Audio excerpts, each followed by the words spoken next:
Assalamualaikum warahmatullahi wabarakatuh. Alhamdulillahi rabbil alamin wa bihi nasta'inu ala umurid dunya waddin. Wassalatu wassalamu ala asyrafil anbiya'i wal mursalin wa ala alihi wa sahbihi wa man tabi'ahu bi ihsanin ila yaumiddin. Rabbi syrah li sadri wa yassir li amri wahlul 'uqdatam min lisani yafqahu qawli. Para pemirsa yang budiman, yang dirahmati Allah, mari kita bersyukur kepada Allah Subhanahu wa Ta'ala atas segala nikmat yang telah Allah berikan kepada kita, yang kita proses nikmat itu untuk memahaminya, mulai dari otak kita sampai kepada ucapan perkataan kita, dan nanti akan kita lakukan dalam gerak perbuatan kita. Itulah totalitas dalam bersyukur kepada Allah atas segala nikmat yang diberikan kepada kita. Setiap detik, setiap saat tak pernah terhenti. Berselawat kita kepada baginda Rasulullah sallallahu alaihi wasallam dengan ucapan Allahumma shalli ala sayyidina Muhammad wa ala ali sayyidina Muhammad. Para pemirsa yang dirahmati Allah, kita sekarang sedang berada di salah satu bulan Ramadan yang terdiri daripada 12 bulan Arab. Bulan yang ke-10 disebut dengan bulan Ramadan. Bulan Ramadan adalah salah satu bulan yang mulia di sisi Allah Subhanahu wa Ta'ala dan mulia untuk kita sebagai hambanya. Nah, istilah Ramadan sangat populer di tengah-tengah masyarakat kita karena kita berpuasa di dalam bulan tersebut. Tetapi ada beberapa nama lain yang berkaitan dengan bulan Ramadan itu sendiri. Pertama, Ramadan disebut dengan Syahrul Ibadah, bulan ibadah. Kenapa disebut dengan bulan ibadah? Karena di dalam bulan Ramadan ini kuantitas dan kualitas ibadah sangat meningkat. Dari segi kuantitas umpamanya, kita banyak melakukan amal-amal ibadah, mulai dari hal-hal yang wajib sampai kepada hal-hal yang sunnah, bahkan hal yang mubah pun kita melakukannya untuk mendapatkan pahala dari Allah Subhanahu wa Ta'ala. Sementara dari segi kualitas, bahwa sesungguhnya kita melaksanakan amal ibadah di dalam bulan Ramadan ini sangat hati-hati dalam rangka untuk mendapatkan pahala. Sebab amal ibadah yang kita lakukan di dalam bulan suci Ramadan, kalau itu wajib, akan Allah lipat gandakan menjadi banyak lagi nilai pahalanya. Artinya, kalau melakukan satu kewajiban akan mendapatkan 10 bahkan ratusan nilai kewajiban itu sendiri.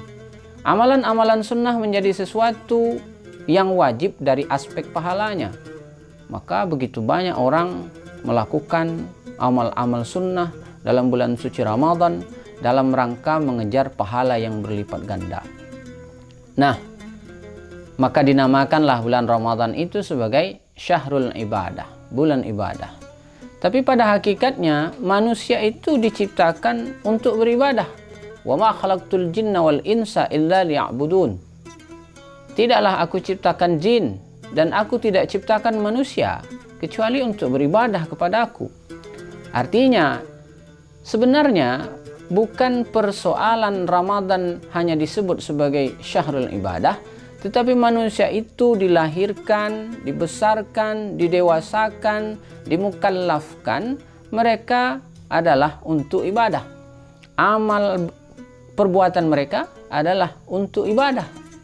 Maka Ramadan mengingatkan kepada kita bahwa sesungguhnya hidup kita ini adalah untuk beribadah kepada Allah. Itulah tujuannya. Dunia ini bukan tujuan hidup kita.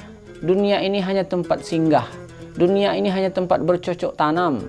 Dunia ini hanya tempat menyemai. Dunia ini tempat menyuburkan tanaman-tanaman. Nanti di akhirat baru kita menuai.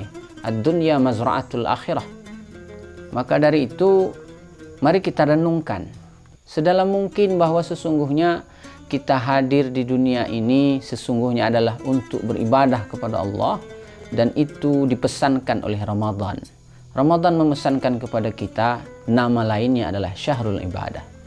Yang kedua, nama lain daripada bulan Ramadan disebut dengan Syahrul Quran, bulan Quran. Maknanya adalah bulan di dalamnya diturunkan oleh Allah Al-Quran kepada baginda Rasulullah Sallallahu Alaihi Wasallam. Artinya apa? Kenapa Ramadan itu menjadi mulia? Ramadan itu mulia bukan karena bulannya, tetapi ada ayat-ayat Al-Quran yang Allah turunkan di dalamnya sehingga dia menjadi bulan yang mulia di antara 12 bulan.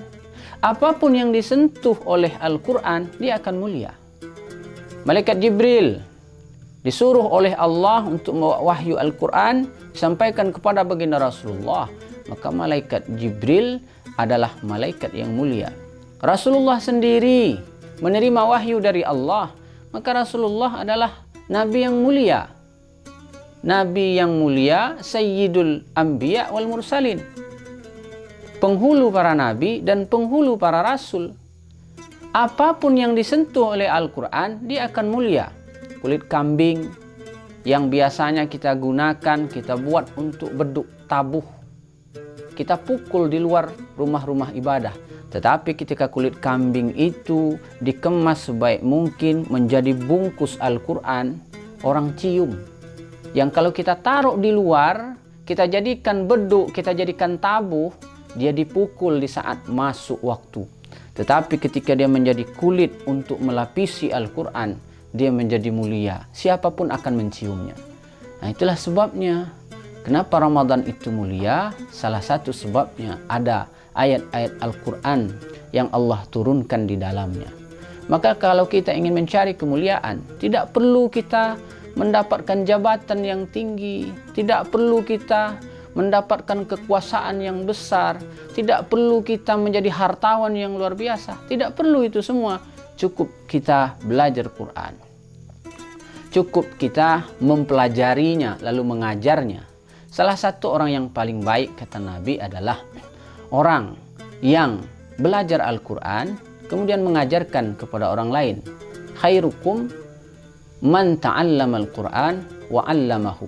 Sebaik-baik manusia di antara kamu orang yang belajar Al-Quran, mulai daripada iqra'nya 1, 2, 3, 4 sampai kepada tajwidnya, tahsinnya, makhrajul hurufnya, di mana tempat-tempat keluar huruf, belajar dia, fasih dia, lalu dia hafiz Quran. Selain dia hafiz, dia paham dengan makna-makna Quran.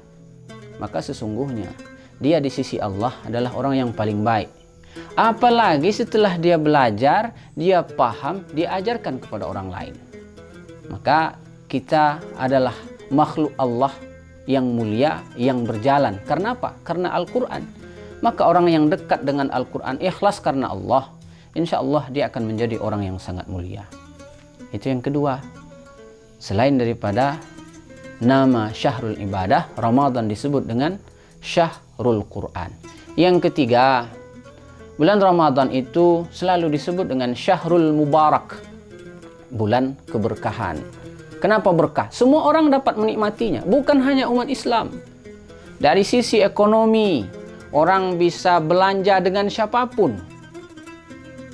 Tapi sesungguhnya keberkahan di situ dimaksudkan bukan persoalan naik tingkat ekonominya. Keberkahan di situ dimaksudkan adalah yang dia dapatkan sedikit tapi meningkatkan nilai kualitas amal ibadahnya. Ibrahim bin Adham pernah ditanya oleh seorang kafir zindik tentang keberkahan. Dia hanya menjawab santai bahwa berkah itu ada. Di mana letaknya? Kau tengok anjing, kau tengok kambing. Berapa ekor anjing beranak? Dalam satu rahim induknya itu ada berapa ekor? Ada sampai belasan ekor. 13 ekor. Tapi tengok kambing. Kambing tak banyak. Maksimal 7. Tetapi antara anjing dengan kambing, coba kita lihat di tengah-tengah kehidupan kita sehari-hari. Mana yang lebih banyak berkeliaran? Kambing. Anjing tak begitu banyak.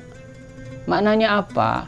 Maknanya bahwa sesungguhnya keberkahan itu sesuatu yang kita dapatkan dan meningkatkan amal ibadah kita dalam kehidupan kita keseharian serta mendekatkan diri kita kepada Allah. Ramadan itu sangat hebat dalam rangka mendekatkan diri kita kepada Allah. Kenapa hebat? Orang yang tak biasa sholat, sholat. Orang yang tak biasa puasa, berusaha puasa. Orang yang tak biasa beramal ibadah, bersedekah, bersedekah. Pengen mendapatkan keberkahan Ramadan itu sendiri. Maka mari kita jinakkan hati kita, jinakkan jiwa kita, kendalikan nafsu kita sebagai sebuah tujuan daripada bulan suci Ramadan. Yang kita kejar adalah bagaimana mendapatkan keberkahan-keberkahan di dalam tetesan darah kita, di dalam desah napas kita, di dalam ruh kita, di dalam hati kita, sehingga kita menjadi orang yang dalam hidupnya mendapatkan keberkahan hidup hingga mati nantinya. Barangkali ini dulu yang dapat disampaikan. Semoga bermanfaat buat kita bersama. Subhanakallahumma wa bihamdik, asyhadu an la ilaha illa anta wa astaghfiruka wa atubu ilaik. Wassalamualaikum warahmatullahi wabarakatuh.